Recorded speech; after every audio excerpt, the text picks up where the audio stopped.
Welcome to the Chronic Warriors podcast with Cassandra A. Campbell. A platform to share, Hear, and cheer chronic illness warriors. Just know that when you made your commitment to your partner, you took their whole selves. To be able to have a bad day, to be able to say, do you know what, I can't cope no more.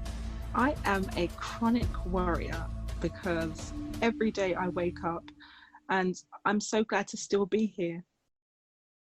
welcome Warriors and Co. I'm really excited to have my guest today. I've been following her on social media for some time and I am in awe of her courage, determination, and the message she is spreading to the chronic illness community.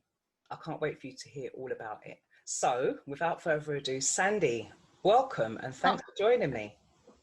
Oh, thanks, Cassandra. That was a bit of a build-up, isn't it? Thank you very much for having me. I'm very, very happy to be here. What a lovely honour. Thank you for having me. Thank you for asking me. I'm really excited to come on here and chat with you today. Oh, lovely, lovely. Thank you. So, tell our audience a little bit about yourself. Well, I'm Sandie. I'm 50 years old. My journey with health struggles started when I was just 15. Well, probably a lot earlier than that. I struggled actually with my health. I used to dance and do gymnastics, but I was always accident prone and falling over and my legs would give way. And I had to kind of quit the dancing and gymnastics through pain in my joints and stuff. And I was always having ambulances called and things for having fallen or knocked myself out because I'd fallen or walked into something or whatever. And I had a nasty fall and I ended up in and out of hospital for about a year when I was 15. And that was when I was first in a wheelchair. And they didn't know if I would walk again. I had a really unstable pelvis and lower back where my sacroiliac joints would just dislocate all the time. And so I just couldn't walk properly. It just was completely unstable. And I was in really a lot of pain. And yeah, it was just not a good time in my life. But I kind of clawed my way back. They did a few things to me back then to help me. But all through my life from that age, they kept saying, you're going to be in a wheelchair by the time you're 30, and you're going to be in a wheelchair by the time you're this, you know. So it started off a really long time ago. I did have 3 children, which wasn't advised because when you have pregnancy hormones, they relax your pelvic region, the joints around it. So it made it a lot worse. So I don't think that helped my condition. And after my 3rd baby, it really did deteriorate my condition. I had more surgery after that. But I'd always tried to be really fit at the gym and things like that to try and keep my muscles strong. So when my muscles were really, really strong, my body wasn't so bad. But if I ever let my body decondition, it kind of got a lot worse. But then I guess about 7 or 8 years ago, it got significantly bad. But I always kind of tried to push through the pain and ignore the pain. I think I come from a time when it was a culture to just be strong and just ignore it, you know, just be brave.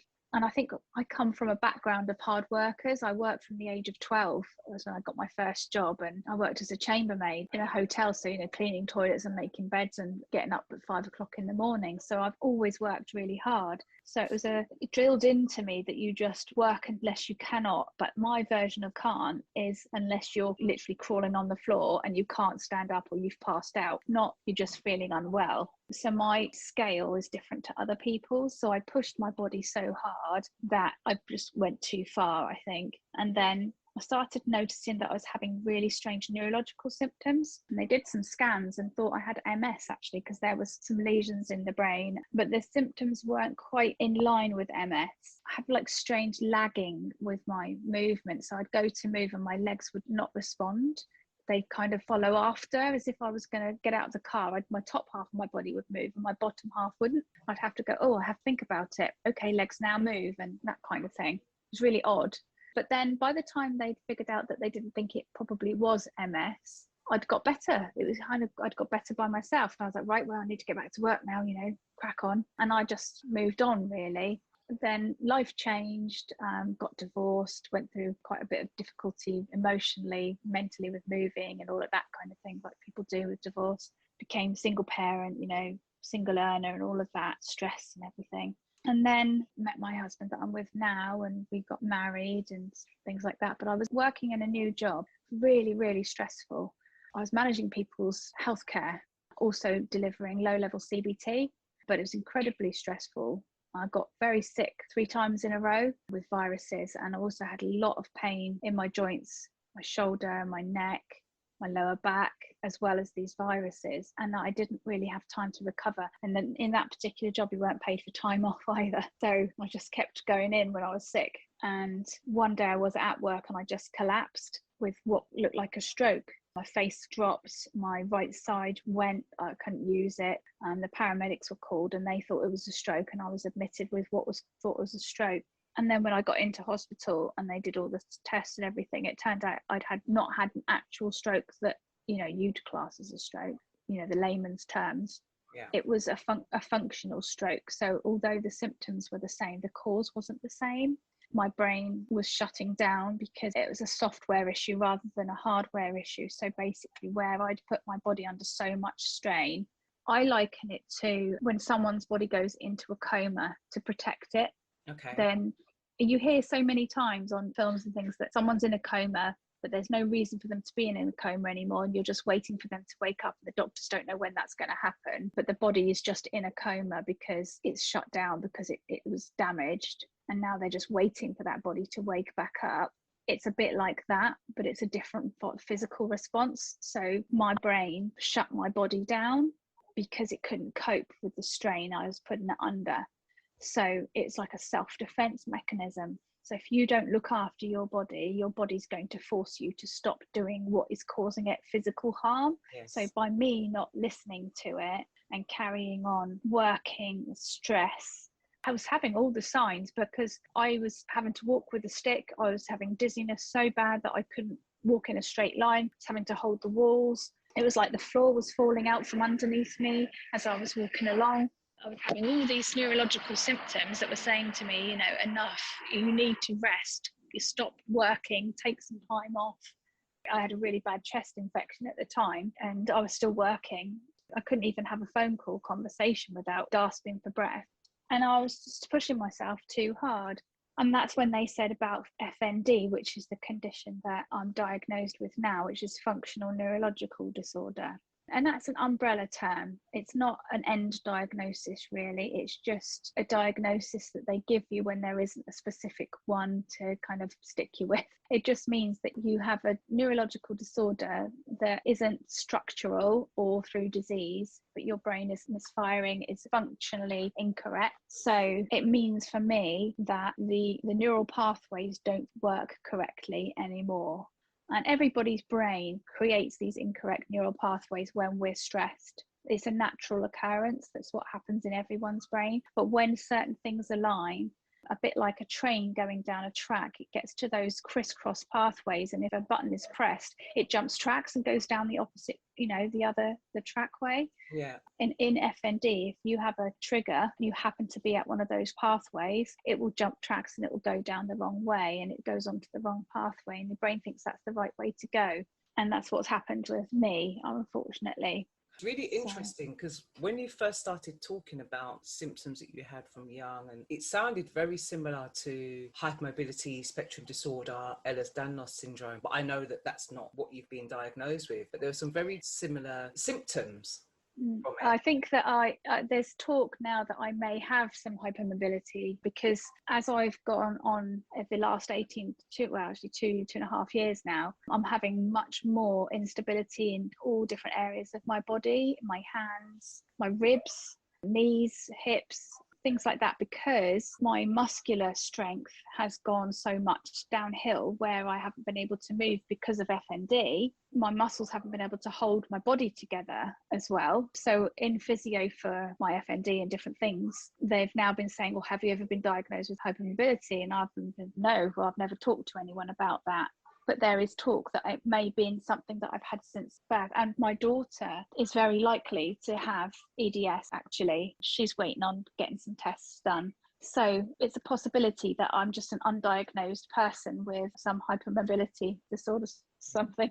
And there were so many of those out there. Yeah. And that could be why I've suffered with pain and problems. And my body has struggled all these years. And I've just pushed through and pushed through and pushed through. And it's had so much to deal with that my brain's created so many of these incorrect neural pathways that when these triggers, you know, when I got sick, on top of all of that, and I'm like literally crawling through the doorway in so much pain, go, no, I can go to work. It's just ridiculous when I look back at it. So yeah, to talk about abuse of the body, you can't buy health. You can buy anything, but you cannot buy health. Yeah, that's right. Stupid, really. And the thing is, as well, as with having a chronic illness, it's a bit of a conundrum, because there's a part of you that, you know, kind of need to push through sometimes in order to just live. But then there's other part of you, like with yourself, where you've pushed through so much, it's then caused other things. So it's really difficult. It's a balance. That's right. Absolutely. Yeah, that's right. You have to learn a new language. This is what I've discovered over the last 2.5 years. I mean, I've gone from not listening at all to listening really carefully and knowing what's the difference between pushing myself a little bit to make sure that I am not just deteriorating further and further and further, but trying to keep her as well as I can. But also sometimes doing things that I know are going to make me poorly because they're going to benefit me in other ways, emotionally, mentally. And I know that I'm going to pay for those things, but in my opinion, they're worth it, you know? So I think it's a balance, and it's just learning to understand your own body, trusting yourself, not listening to anyone else, being sure of what you know and what you believe about your own body, and disregarding everyone else's opinions on that matter. You know what is right for you. And if it means staying in bed that day, then you do that and you ignore what everyone else thinks. And if it means doing something and everyone's like, why is she doing that? She knows it's going to cause her a problem, but you know you're going to love it and it's going to sustain you through your recovery, and you're going to make a memory that you're going to hold on to for the rest of your life, then that's your business, you know? Yeah, I totally agree with that, because I've had to get to a point going through from my childhood and going sort of 20 years with no diagnosis. I had to learn how to cope. I've had to learn when to push myself and when not to push myself, but also get in those moments of, okay, I'm pushing myself to do this, but do you know what? I'm going to have fun. Yes, there are probably going to be consequences afterwards, you know, but what is life without any fun and happiness at the end of the day? And there could be consequences even when I don't do anything. So exactly. Why not do something that's going to bring me some joy? So yeah, I totally get that. I mean, it is difficult, and you do have to be selective, and you make mistakes as well. Yeah, most definitely. It's just all part of the process of understanding your body and just dealing with life on an emotional and psychological level, you know? Because if you just give up on yourself, then what? You still have the same conditions, and it may get worse. Whereas if you just grab those little moments of joy as and when you can. Yeah. Life is for living at the end of the day, and we just have to learn to live it in a new perspective. But it still is for living. Reframe it. Find a different way of finding the joy, and that will change depending on the day or the hour sometimes. But still, live your life. Live it. 100% agreement with you, Sandie. So how do you deal with the emotional and psychological aspects of it, as well as the physical stuff? What makes you get out of bed on the days that you do get out of bed? I'm very creative, which is why I do what I do for my job. But I love being creative. I get very excited about stuff that I'm working on at the moment. Is really exciting. So there's that aspect of it. But if I'm struggling, I do a lot of self-care. I do a lot of meditation. I do a lot of journaling. Getting out into nature is a big one for me. Being able to connect with this planet, this earth that we exist on. I don't know if any of your listeners are religious or anything like that, but for me, being able to connect with the energy around me, spirits, whatever, God, you know, take whatever you want from that. But for me, that is a big thing, channeling that into my life. I also what's really, really important for me and what drives me is to take what experiences I have had in my life, use them to carve out a better version of myself, which I want to use as a tool to help other people. That's what I believe my role on this planet is for. I believe I'm here to create the best version of myself, to therefore help others as well. Yeah. Hopefully that comes across as strongly as I want it to. It's ultimately what I believe I'm here for, is to help other people and to take the struggles, the pain that I felt, use them for good, both for myself and for other people. But yeah, creativity, connecting with nature, the energy around me, and helping other people, and then managing all of the difficult times through meditation and self-development, journaling, things like that. You said you hope that it's coming across to people, and I will tell you that it definitely comes across to me in the things that you post and what you speak about. So I think you're doing a great job there. And I love the fact it's like we sort of got in a way, a similar journey, because I had to reevaluate my life and the fact that it hadn't gone the way that I'd wanted it to go because of my conditions. And through finding my purpose, through my spirituality, that thing of, you know what, you've had certain experiences, traumatic experiences, and my purpose is to use those experiences to help others. So we're very much on the same page. And if we can help others through their journey, possibly without having to go through what we've gone through, by hearing about what we've experienced and our journey, then I think it's really, really powerful. And that's what I'm all about, why I do what I do. Because for me, I never had the guidance, especially not being diagnosed until I was in my 30s, the guidance and the support, and even with social media, what's around now. So I've had to go through that process more or less by myself. And I'm like, well, if I can help other people not to have to do that, then that's just what I'm supposed to do. And I love doing that, just helping people to realize that they're not on their own, and that there is hope. Your life does not have to be over. And that's a really, really important message, I think. Absolutely, 100% agree with you.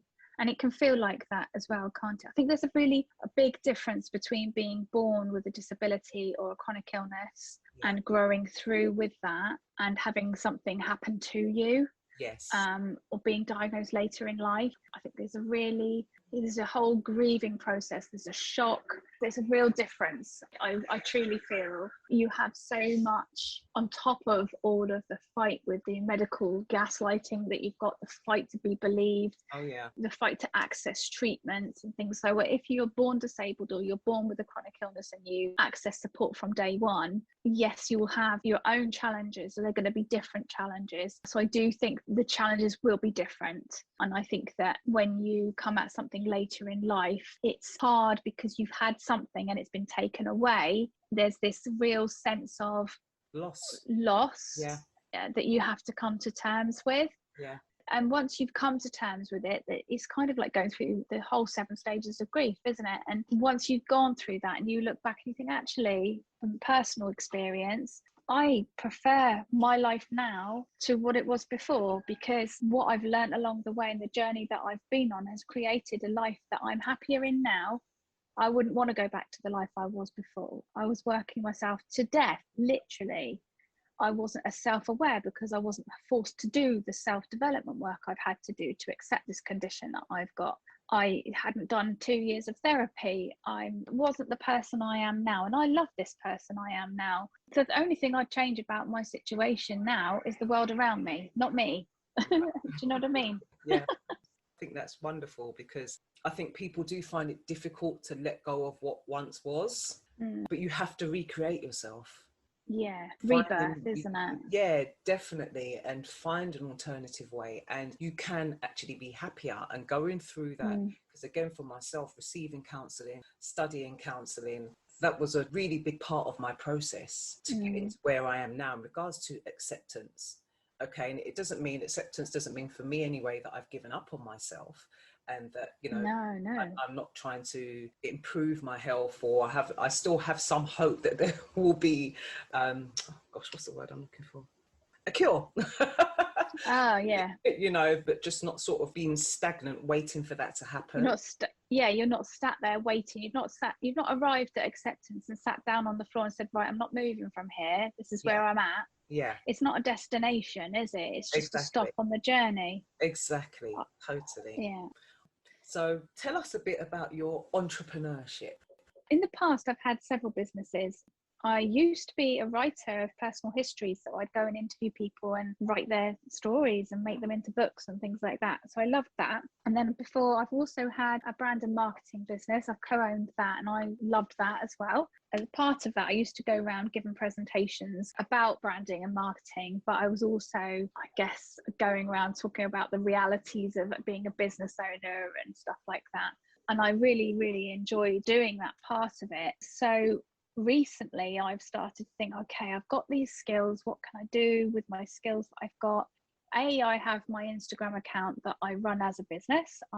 That's my job. I'm trying to build that up as much as I possibly can with different opportunities. I'm just about to start working with 2 new clothing brands. I currently work with a lingerie and clothing brand called Pour Moi as an ambassador for them, which is very exciting. I really enjoy working with them. I'm just about to start working with 2 new independent clothing brands called Blue Vanilla and, and I've forgotten the other one. Blue Vanilla and it's gone out of my head. Another one, really, really lovely family-owned clothing brand. So that's really exciting. A few other things in the pipeline.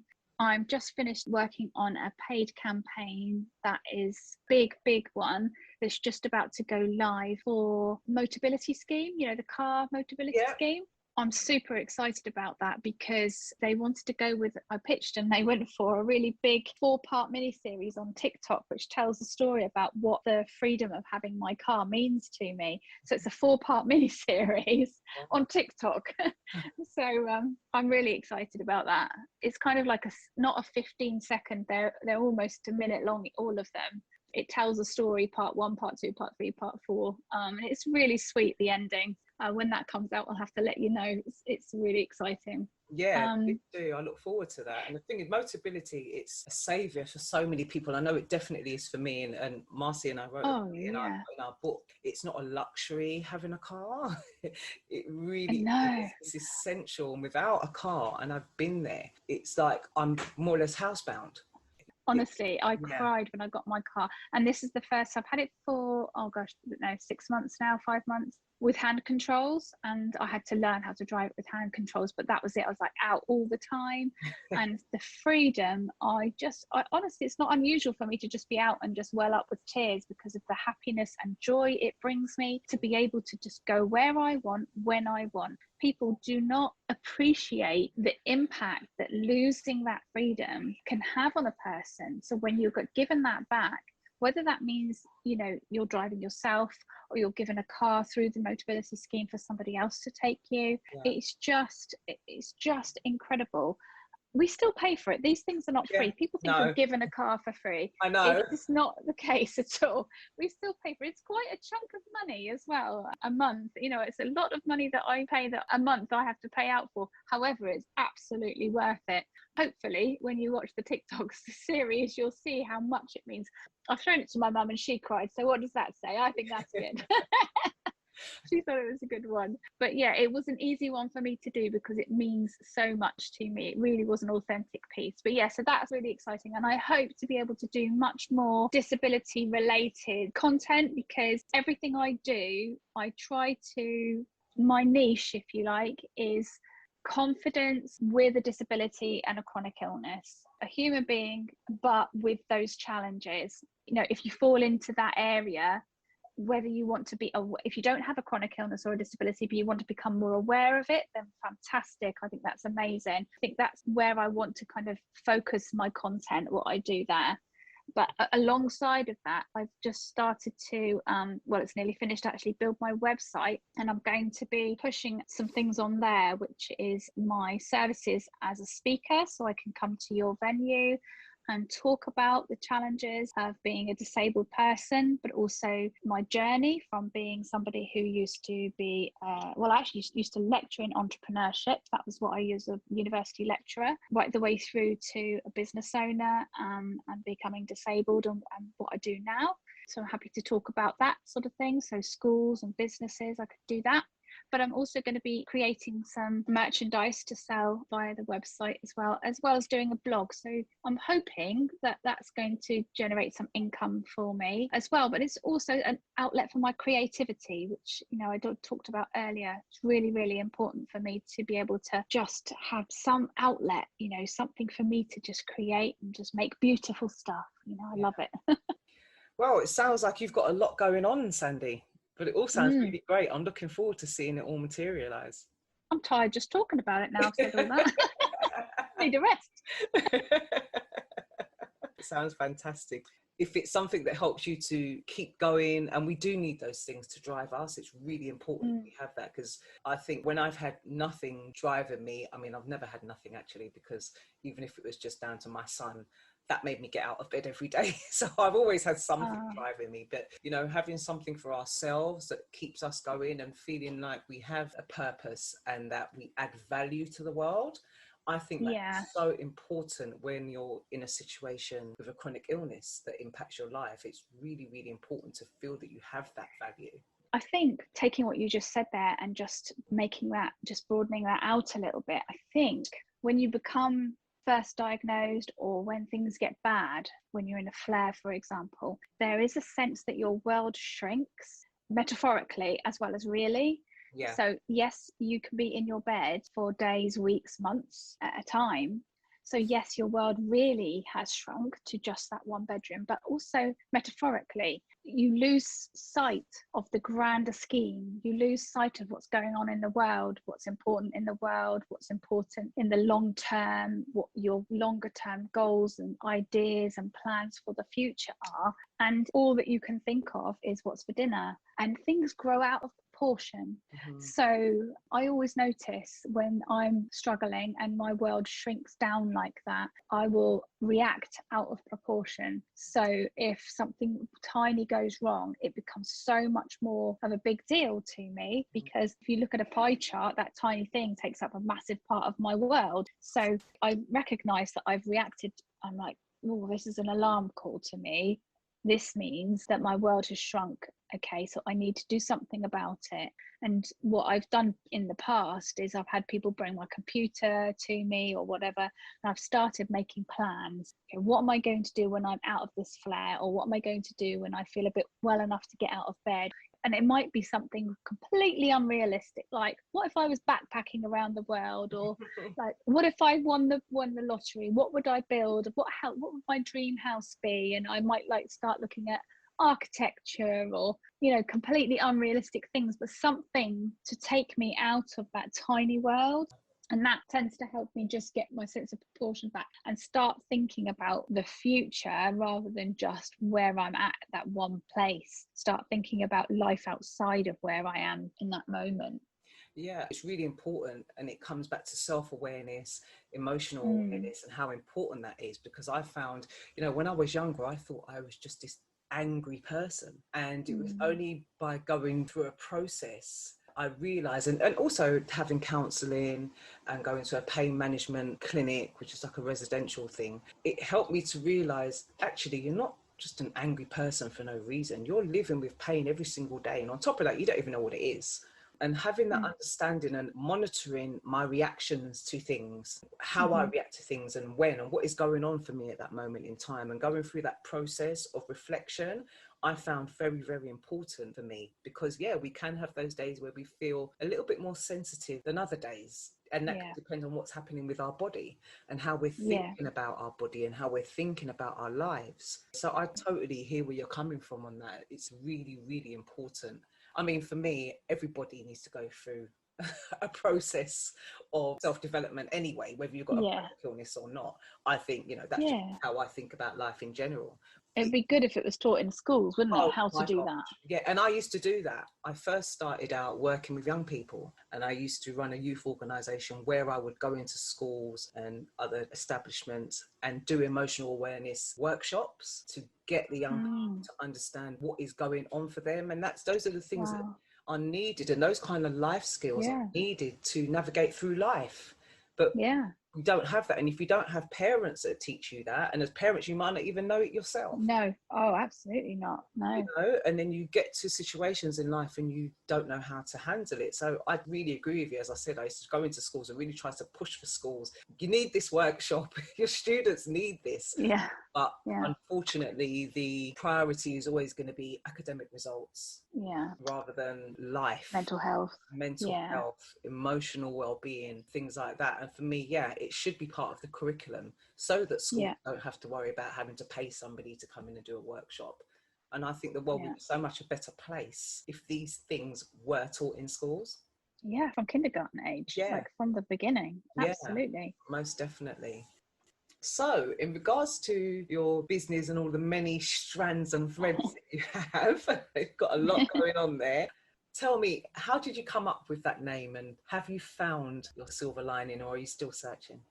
Oh no, I've got it. There's always a about silver it. lining.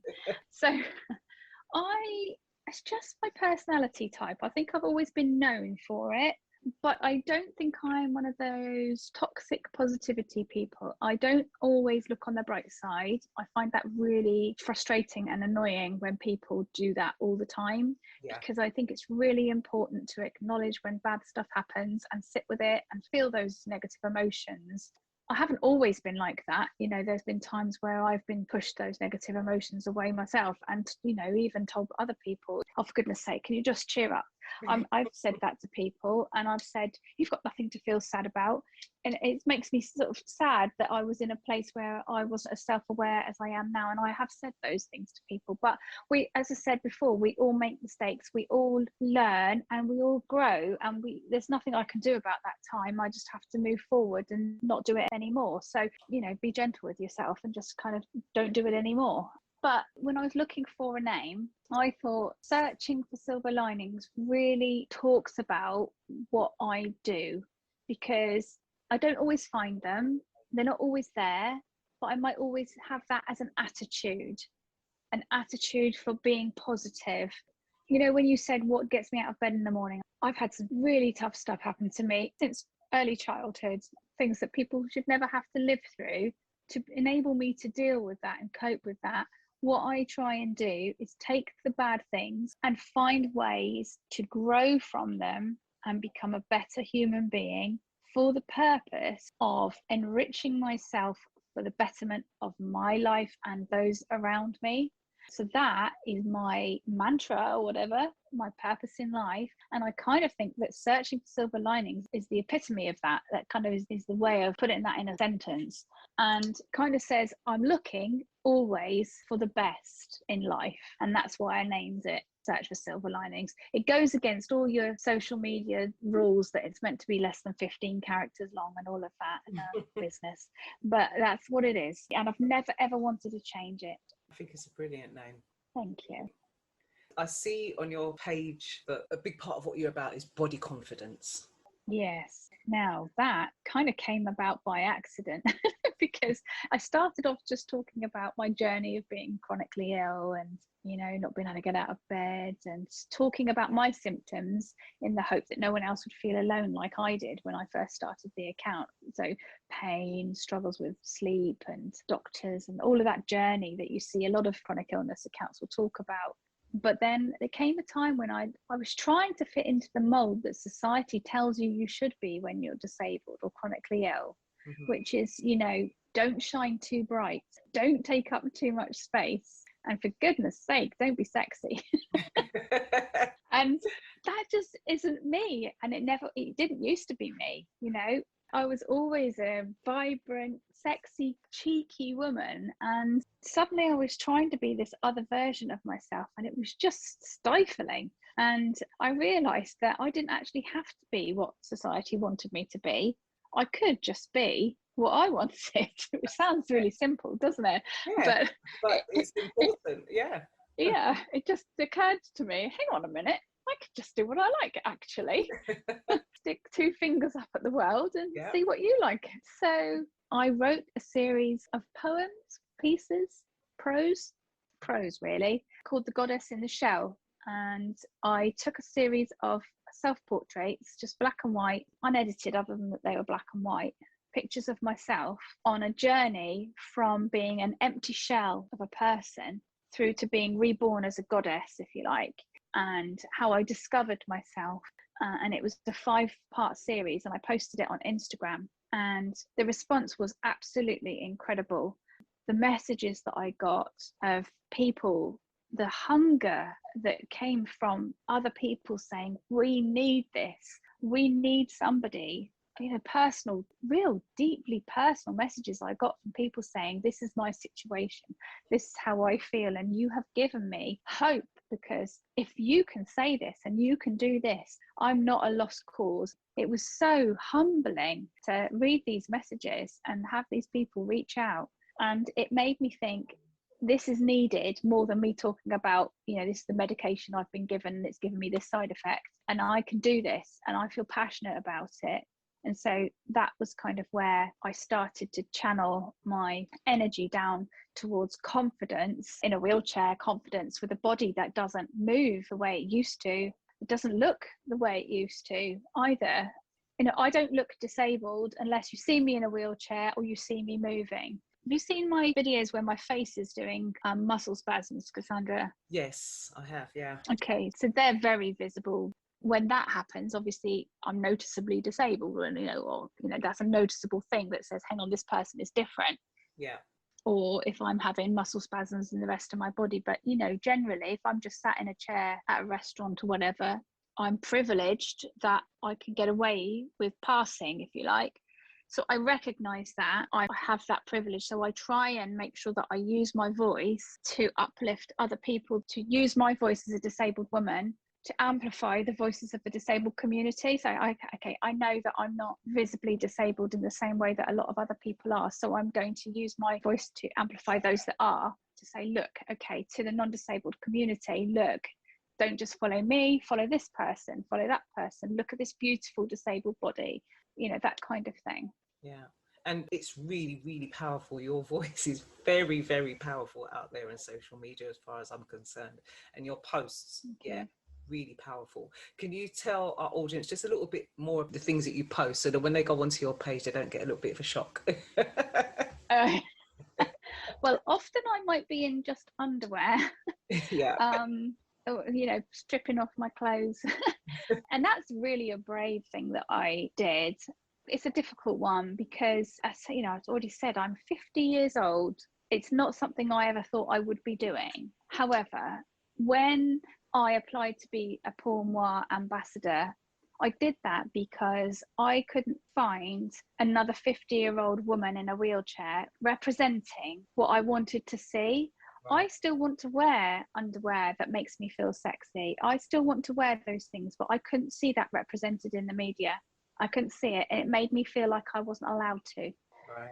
Or I needed to change something about my body to enable me to do that. Or I shouldn't tell anyone, or if I did it, I should feel ashamed of it in some way. Like, don't tell anyone that I'm buying that because they'll think I'm too old for it or something.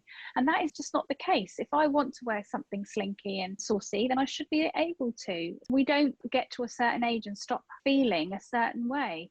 And if we have a disability, we don't stop feeling sexy, Well, we might, but if we want to feel sexy, we can. That's the difference I should need to say. If you don't feel that way, that's also fine. But if you feel that you want to express yourself in that way, then you should be able to. And so I kind of thought, well, if I can't find it, then how many other people are struggling, and what might that be? So that's why I do what I do, because it needs to be normalized that, yes, you get to 50 years old and you might have a condition or you might not have a condition, but you still might want to wear those things. And so if you see more people like me in them, it's going to make it feel easier for you should you want to wear them. So that's why I do it. Hopefully I do it always in a bit saucy, but also really classy way. Also always, hopefully, with that message of confidence and boosting rather than just, here I look at me kind of thing. Yeah. It's a fine line. It's hard to do, but I do try to always back it up with a message. Sometimes I'll come across as a little bit cocky, but I think that you have to do a little bit. I might go over the top just a little bit. There's a couple of times I might have, gone a little bit more, tipping towards being a bit cocky, but it's to compensate for the fact that I'm not actually overly confident. I'm not actually a cocky, arrogant person at all. I can still stand up quite a lot of the time. I can still wait there. But I have real difficulty coordinating my legs. And if I have a sensory overload, my body will fly all over the place. When I have a really bad flare, there's videos I've got posted where my legs will be literally jumping around like I'm a puppet on a string. That doesn't happen all the time, but it does happen. Or I can be leaning against the sink where I'm brushing my teeth, and then my body will arch and I'll go flying back, for example. So I have a really what they call dynamic disability. I don't walk by myself, I'm still a wheelchair user, but I'm not paralyzed all the time. I do have periods of paralysis. So I have a real mixture of abilities on different days. But there are times when I really miss being able to put on a beautiful dress and a pair of heels and walk sexily into a room. You know, I was trying on some dresses recently for something I was filming for Instagram. And I was trying to show my husband how lovely I looked. I had some heels on and I was trying to stand upright in the mirror, and I've got my sticks on one side to hold on to, my chair's behind me, and my husband's holding me on the other side. And I'm trying desperately to kind of like pose in the mirror to show him how I look and everything. And it still gave me that pang, you know, of this isn't how I used to be. I would be able to angle myself and lay around and look angled and beautiful for him. And this is now, I've got a wheelchair behind me, a stick in this hand, and him holding me up on the other. It's different, you know. And when I'm walking backwards to go back in the chair, I'm literally like a 90-year-old woman. So it's still a challenge. I find it still a challenge. So if you see me being a bit more cocky on a reel on Instagram, that is me doing it for the team, you know, because there are days we need to remind ourselves that we are superheroes, we are goddesses, because I might need to see that myself one day to give me a boost. That's right. To remember. Yeah. What you were saying about because you've got a chronic illness or a disability, it doesn't take away the feelings that you may have about yourself and your body and wanting to feel sexy, whether for yourself or for your partner. It's still really important. And I think that society seems to forget that and just sees people as somebody with a disability, whereas there's so much more to us than that. And we're still, well, speaking for ourselves, women, you know, who want to pull on a nice dress or want to put on some nice lingerie, feel sexy. And that message, I've not seen it anywhere else on social media. Exactly, that's why I do it. Yeah, so when I came across your page at least a year ago, I was like, wow, you know, she's so brave. I could never do that. But I know that, well, I believe that you've inspired and encouraged so many people. I don't know it for a fact, but I can't see how it wouldn't. Well, I get a lot of messages from people that say they have been. So I think so. I think that's the case, that they feel that they have been able to express themselves either by themselves or with a partner in ways that they hadn't done before because they felt it was off limits. But they felt that because they had become disabled or they'd become ill or their condition had deteriorated, that area of their lives was now closed off to them in some way. And so I think that's also why I still show I have bad days. I still show if I'm struggling, because it's very easy to think, oh, this person, here she is, she's got her makeup on, she's wearing this beautiful outfit or this gorgeous set of lingerie. She's fine. She doesn't have bad days like me. But actually I do, you know, I do still have days where I struggle to get out of bed, and then I do still have those things. But a few hours later or the next day or whatever, then I might be ready to put that underwear on or put that beautiful dress on. So I think it does help to see that's somebody like me and she's doing it. I might be able to do it too. Those messages, they always make me cry and they always humble me, because I don't know how people get big-headed about these things, because it never ever makes me feel big-headed. It just makes me feel so humble. It just makes me want to hug them, you know. It just makes me want to say, I'm so happy. I'm so happy that it's helped you, because that's why I'm doing it. Oh, I love it. I love it when people send me more messages, people. Send me more. Yeah, it's lovely when you receive messages like that. And just to know that impact it is. Yeah.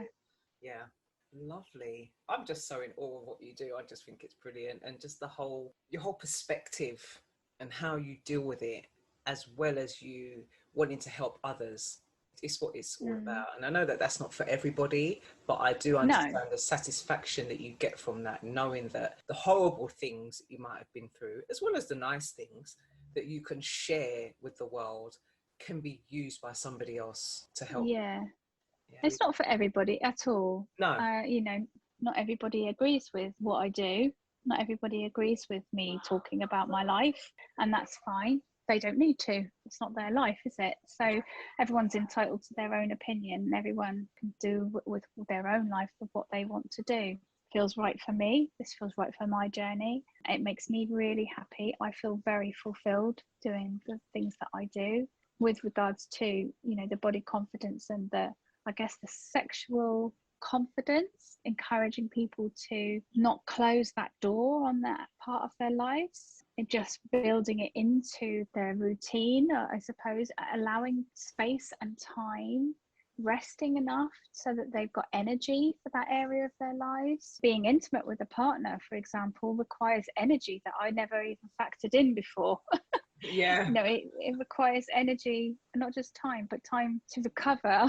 Yes. When you're intimate with a partner, it takes energy out of you that I never even thought of, but it does now. Also, when you're feeling poorly, not every area, I'm not going to get into detail, but not every area of you is poorly. Yeah. Some areas of you still work and still feel things. And it's about being creative, isn't it? Yeah, exactly. And educating your partner, whoever it is that you want to be intimate with, that just because one part of you might feel really, really poorly, there's still ways that you can be close and intimate and have that connection with them. And getting dressed up might be part of it. It might not be. It might be just in your complete scruffies and not, doing your hair and makeup at all, and just being completely as you are. And just having those lines of communication, and because they might think, oh, she's too poorly, she's feeling too sick, she's not interested.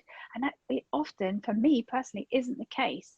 It just because I'm feeling really, really poorly, it doesn't mean I'm not interested in being intimate and having those connections, because it's really important to me. So having a time to say, I do feel really, really ill, but I need a hug, or I need, a bit of a kiss and a cuddle or something like that. It doesn't have to be the whole thing, So I think keeping those lines of communication open is also really important. Very important, yeah. And I'm finding that in my relationship with my partner, I mean, we've only been together 2.5 years now, and he's still learning. He's still learning how it affects me. When he met me, I wasn't on crutches. I seem perfectly fine. As you know, many people wouldn't know that you're necessarily having pain that day. I think I'm very good at hiding it most of the time. So that thing of him learning how it affects me, learning, okay, well, I might look fine, but I might not actually feel fine. But also, okay, I might not be having a good day, but that doesn't mean that we can't be intimate and affectionate. He's learning as well, and we're learning each other as well, as you do with any relationship. But I guess it's the added thing of having to learn how my conditions affect me and affect us when it comes to all aspects of our relationship, but most definitely with the intimate side of things. So it is a process, and if you've got a partner who's open and is communicative, and you keep that communication going, it can work. Yeah. And I think so many people think, oh, well, I've got this illness, I'm never going to meet anybody, or anyone who understands. But it is possible. And I've done a few episodes out now on partners and couples, etc. Just showing that it's possible, because I think a lot of people just give up on themselves when it comes to finding that. Yeah, and I think that, in my opinion, holding out for the right type of person, if they can't deal with the difficulties of your condition, it's nothing to do with your condition. Yeah. It's to do with them as a person. Yeah. And really, that's actually just another way of finding out about that person. And thank you for letting me know that that's the person you are, because if you were to get together with that person, down the road you hit a bump and something difficult in life came up, then you'd find out what kind of person they were then, wouldn't you? Yeah. So would you really want that person in your life? I don't think you would. In a way, it's just a filter, and it means it's going to take longer possibly to find the right person. You might hit gold straight away. It might not take long. But, I've heard some awful stories about people finding partners. I've also heard some beautiful stories. So I do think that it's worth remembering that if you struggle to find the right person and you thinking it's to do with your condition, if that's the reason that's causing the problem, then the reason is the person and not you and your condition. Yeah, definitely. And I think if that's not the right person for you and they can't deal with your condition, that doesn't make them a bad person. It makes them not the right person for you. And for me, I had to go through meeting several guys over the years, and all that time I always, like you were saying, put it down to it's because of this, it's because of that. When actually now I've realised, and a big part of that was working on myself. I think it's important for us, whether you've got a chronic illness or not actually, but if you've been through any kind of trauma in your life, etc., it's important to work on yourself in order to attract that person to you. That self-acceptance is Yeah. really, really important, dealing with things, addressing it. Because for me personally, once I'd gotten to that place of accepting, okay, this is what it is, this is where I'm at, and this is what my life is, whether it's Mhm. just for now or whether it's forever. Getting to that point and loving my body regardless and loving myself regardless is when I attracted. Yeah. You know, when I do, and not just about my body, other sort of emotional trauma things that I've experienced as well. And it wasn't until I really addressed those things that I was really ready for a partner and ready to attract Yeah. the right partner, because Yeah. I've worked on Yeah. myself. And I think sometimes people don't do the work that they need to do for themselves and expect this person to come into their life and be the savior. Whereas actually, Yeah. you've got to save yourself first, and whoever's coming into your life, Absolutely. adding to who you are and to your life, and they're not filling a gap. Absolutely. I couldn't agree. I couldn't agree more. I So, think it can be quite dangerous to rely on somebody else to complete you. yeah, I think it's a dangerous analogy, really. I yeah, think it's enrich your life, but not feel like they're filling a gap. I think you need to feel like you're whole, and then someone else comes along and lifts that up to another level, leveling up rather than filling your gaps.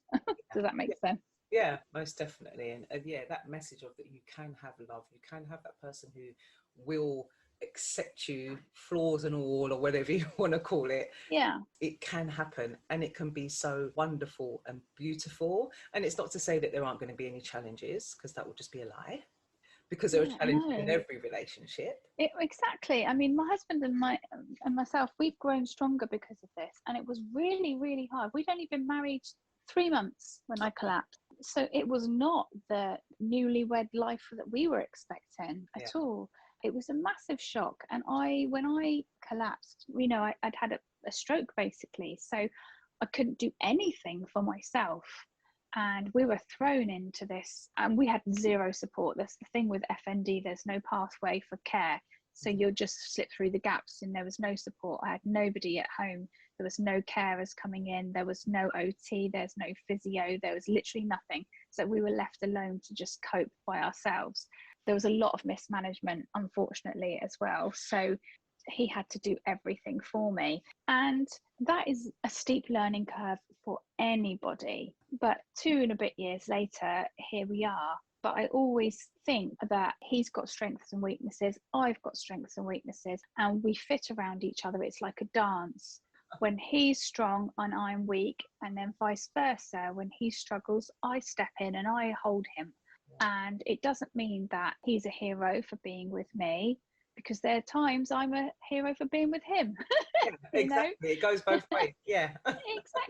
Exactly. And that's what a marriage should be, or a relationship should be, where that you support each other. And being disabled or chronically ill has absolutely nothing to do with it, because unless this person is coming down and is the almighty creator of the universe and is absolutely perfect, then they have not a leg to stand on, do they? Because exactly. they are going to have flaws. Yeah. And you're going to have to work with them. So everybody is, in my opinion, everyone is flawed, and everyone supports each other. Yeah, that's right. And that's how it should be. Yeah. Okay, Sandie. So before I leave you today, and let me just say it's been wonderful speaking with you. Oh, thank you. Yeah, I've enjoyed it. Thank you. Is there any particular message? I mean, you've given a lot of messages here in our conversation, but is there something specific you would like to share with the chronic illness community? I think I'd like to say that it's very easy to forget when we're struggling to love yourself. It's really easy to criticize. I should be doing this, I should be doing that. Why this? Why that? And I think that every challenge that we face will be easier if we hold ourselves with love. That sounds a bit airy-fairy, but if we just hold ourselves with love and come at that situation with love. So whatever it is, imagine yourself held in the arms of love and go forwards with that attitude. Carry yourself with love through your challenges. Beautiful. I love it. Right. As I asked all my guests, would you finish this sentence for me? Okay. I am a chronic warrior because. I am a chronic warrior because I'm better now than I was before. I love it. Thank you so much, Sandie. I look forward to us communicating more in the future, and I'm really excited about all these projects you've got going on. So please do keep in touch and share with me whatever it is that you're doing. Oh, I will do. Thank you so much. I've loved having a chat with you today. Thank you so much for asking me to be on your show. It's been an absolute honour. You're so welcome. Thanks a lot. Enjoy the rest of your day. You too. Take care then. Bye-bye. Bye. You've been listening to the Chronic Warriors podcast. Please remember to like, subscribe, comment, and share this podcast.